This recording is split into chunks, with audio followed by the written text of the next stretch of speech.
Okay, so this message is for the trans community and the trans community only. Okay, and gender non-conforming, non-binary, you guys can stay too.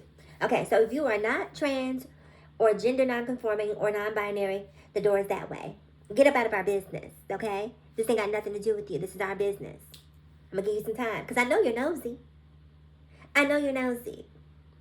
And if you do stick around, you better be an ally. All right, so now that we have them out of the room and it's just us, trans community and trans allies, let's talk.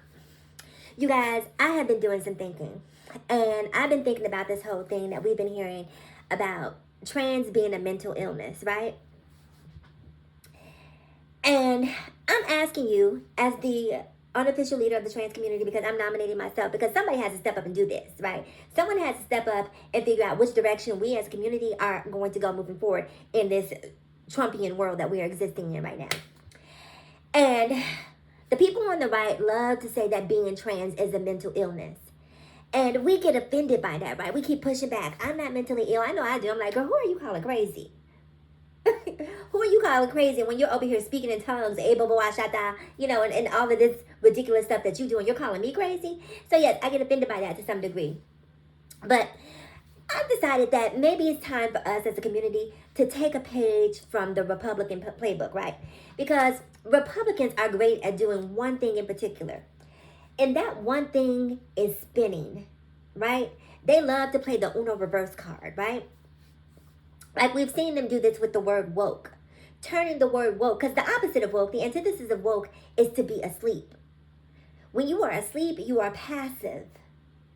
You can't be resistant in your sleep. So they've taken the word woke and turned the word woke into a negative thing. Something that life is short. Why wouldn't you want to be awake? Why? Why would you want to sleep through life? Why would you want to sheep your way through life when you can wolf your way through life? Make that make sense, because it doesn't for me. But anyway, Republicans have figured out how to play the Uno reverse card. And I really feel like Democrats, sometimes we're so educated, so eloquent in our arguments, and we're so quick to get offended that we miss opportunities. So I'm just starting to reevaluate this whole mentally ill thing, right? Because let's just say we embrace the moniker of being mentally ill. Let's just say we take that on and say, okay, yes, trans people are mentally ill. That means you can get Social Security benefits, which makes no sense for me why all of these people on the right who want to continuously and perpetually say that trans people are mentally ill, but also complain about people being reliant on social services. Did you guys know that Texas is trying to criminalize being trans if you misrepresent yourself to an employer? So you're trying to make it hard for trans people to work and be productive members of society, thereby making them reliant on social services, but then complaining about people being on social services. Are they really that dumb?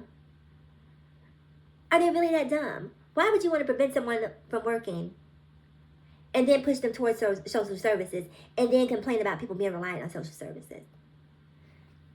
But I digress. So anyway, sometimes I speak non sequitur, you guys. You'll have to forgive me because there's so much going on in this brain. That's why this head is so big. But here we are, and we have the word or the label of being mentally ill. So as I was saying, that means that we can get social services, we can get Social Security. That means that with Social Security, that you qualify for Medicaid. They're really helping to push us in a direction where we can get all of the help and financial support that we need.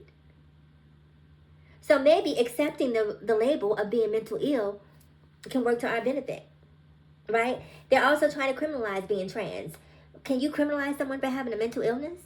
You can't criminalize someone for being bipolar, schizophrenic, for having PTSD, for having postpartum. Can you, which is a mental illness, can you criminalize them? Can you jail them for that? No, you can't. So I'm really starting to think to myself that maybe we as a community, we need to figure out how to play the Uno reverse card back on them. We need to play the Uno reverse card back on them and learn to use their messaging against trans people to our benefit and to their detriment. Comment below and let me know what you think.